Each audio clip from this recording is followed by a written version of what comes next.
अस्सलाम वालेकुम नाज़रीन गिरामी। आज की इस नए किस्म की इंटरेस्टिंग वीडियो में आप देखेंगे, हैरान होंगे, नया इंकशाफ मोदी का और बीजेपी का के गरीब लोगों को न पढ़ने दिया और तरीके से उनको रोका जाए ताकि ये पढ़ लिख के कहीं हमारे मुकाबले में ना आ जाएं।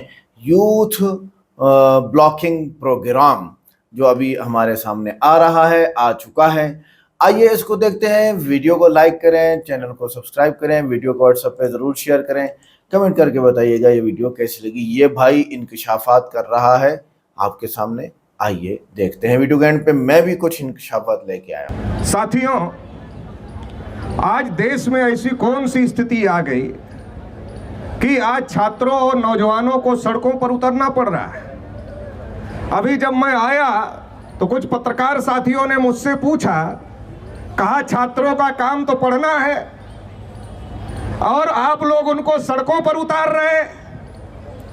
अगर छात्र आंदोलन करेगा तो उसकी पढ़ाई लिखाई का क्या होगा? तो हमने कहा पढ़ाई लिखाई पर ही संकट आ गया है, इसलिए तो छात्रों को सड़कों पर उतरना पड़ रहा है। इसलिए हम लोग नारा देते हैं कि लड़ो पढ़ाई करने को, पढ़ो समाज बदलने को। चूंकि आज हमारे सामने चुनौती है कि आज हमारा पढ़ाई संकट में है, आज लिखाई संकट में है, और अगर पढ़ाई लिखाई के लिए हम लोग नहीं लड़ेंगे तो हमारी पढ़ाई लिखाई छीनने की तैयारी चल रही है।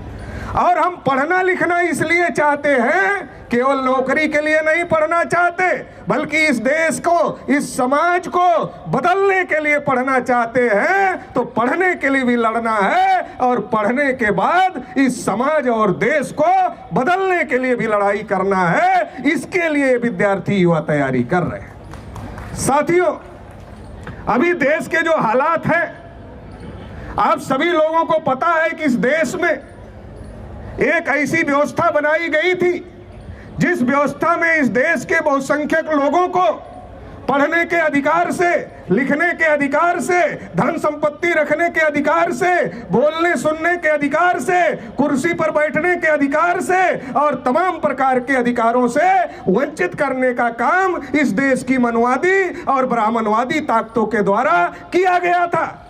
लेकिन इस देश में फूले साहू अंबेडकर ने जो लड़ाई लड़ी, उस लड़ाई की वजह से भारतीय संविधान आया और भारतीय संविधान ने हम सभी को पढ़ने का अधिकार दिया। बाबा साहब अंबेडकर ने कहा शिक्षित करो, संगठित करो, संघर्ष करो। हमारे लोगों ने पढ़ा क्योंकि पढ़ने का अवसर मिला। हजारों साल से जिनको पढ़ने से रोका गया था, उन लोगों को पढ़ने का अवसर मिला और लोगों ने पढ़ा। और जब लोगों ने पढ़ा तो इनके पेट में दर्द होने लगा। इनके पेट में दर्द क्यों होने लगा? इन्होंने देखा कि जिनको हजारों साल से रोक कर रखा था, जिनके बच्चों को ये कहते थे अरे तुम तो आरक्षण से आए हुए हो, तुम तो बैसाखी से आए हो, आज वो हर क्षेत्र में हमको मुंहतोड़ जवाब देने का काम कर रहे हैं। अभी यूपीएससी का जो रिजल्ट आया, यूपीएससी के रिजल्ट में हमारे बच्चों की जो मेरिट थी लिखित में, वो इनसे ज्यादा थी, लेकिन प्रैक्टिकल में कम नंबर देकर, वाइवा में कम नंबर देकर, इंटरव्यू में कम नंबर देकर उनको पीछे करने का काम किया गया। तो आप लोगों ने एकलव्य की कहानी सुनी होगी। एकलव्य जब गुरु द्रोणाचार्य के पास जाते हैं, गुरु द्रोणाचार्य को पूछते हैं कि गुरुजी हमें धनुर्विद्या सीखना है, तो गुरु द्रोणाचार्य कहते हैं कि तुम्हारा कुल क्या है, तुम्हारा गोत्र क्या है? और जैसे एकलव्य अपना कुल गोत्र बताते हैं, द्रोणाचार्य कहते तुम्हारे लिए धनुर्विद्या नहीं है। और जब एकलव्य स्वतः अभ्यास करते हैं, स्वतः प्रयास करते हैं और दुनिया के सबसे बड़े धनुर्धर बन जाते हैं, तो द्रोणाचार्य उनके पास जाते हैं और कहते हैं गुरु माना तो गुरु दक्षिणा नहीं दिया, और एकलव्य को अंगूठा कटवा लेते हैं। मुझे नहीं पता कि द्रोणाचार्य शाकाहारी थे कि मांसाहारी थे, लेकिन अंगूठे से अगर वो मांसाहारी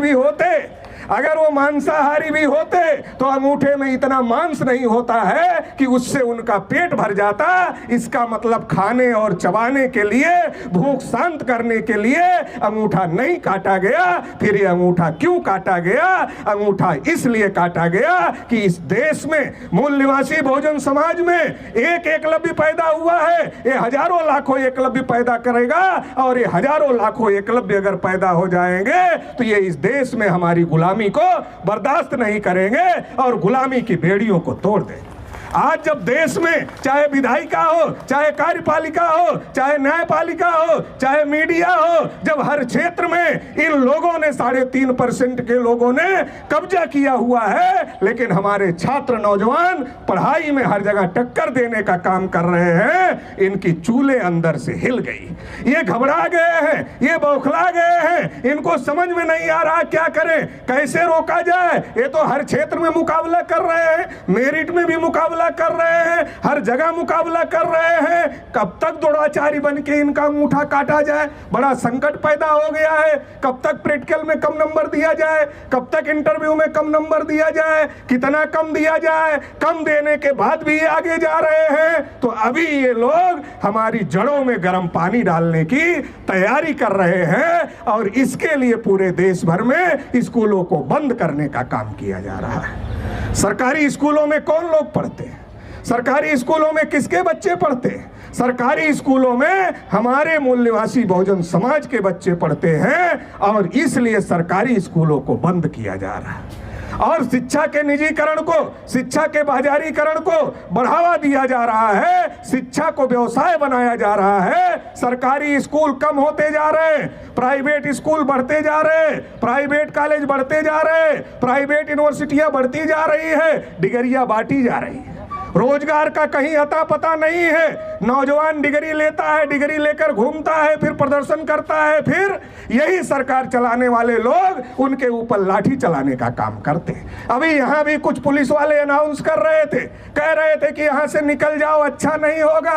अरे अच्छा तो तुम्हारे लिए नहीं होगा। हवा को कोई रोक नहीं सकता, पानी को कोई रोक नहीं सकता और नौजवानों के बेग को कोई दुनिया की ताकत नहीं रोक पाई है। ये जो सरकार है ये भी रोक नहीं सकती है। ये नौजवान अगर खड़ा होगा इस देश में तो इस देश में परिवर्तन को कोई रोक नहीं सकता।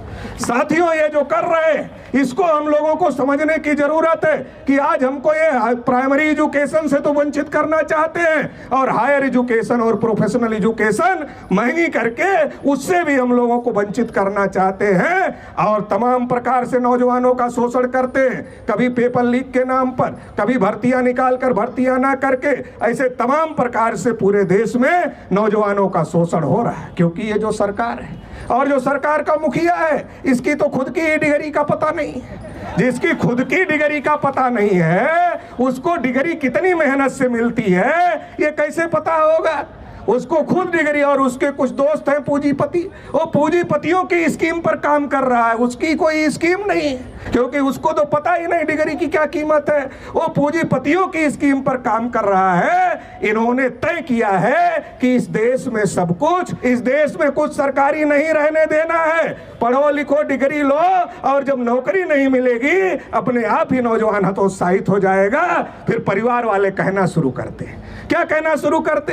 अरे वो भी ग्रेजुएट किया है, वो भी पोस्ट ग्रेजुएट किया है, वो भी पीएचडी किया है, अरे वो भी तो ये किया है, अरे उसको नौकरी नहीं मिली तुमको भी नहीं मिलेगी। अरे कोई धंधा कर लो, पान की गिमटी खोल लो, ऑटो रिक्शा चला लो, डिलीवरी बॉय बन जाओ। आप पूछो, आप लोग पिज्जा मंगाते होगे अपने घरों में, पिज्जा मंगाते होगे, ऑटो पर जाते होगे, आप ओला बुक करते होगे, रैपिडो की बाइक बुक करते होगे। उनसे पूछो कितना पढ़े हो, बताएगा ग्रेजुएट हो, बताएगा पोस्ट ग्रेजुएट हो, बताएगा ग्रेजुएट। आज ग्रेजुएट पोस्ट ग्रेजुएट के हालात ये हो गए हैं कि उनको रैपिडो बाइक चलाना पड़ रहा है, उनको ओला बाइक चलाना पड़ रहा है, उनको ओला ऑटो चलाना पड़ रहा है, उनको पिज्जा डिलीवरी बॉय बनना पड़ रहा है। क्या हालात इस देश के नौजवानों की कर दी गई है। सब कुछ पूंजीपतियों के हाथ में देने की तैयारी है।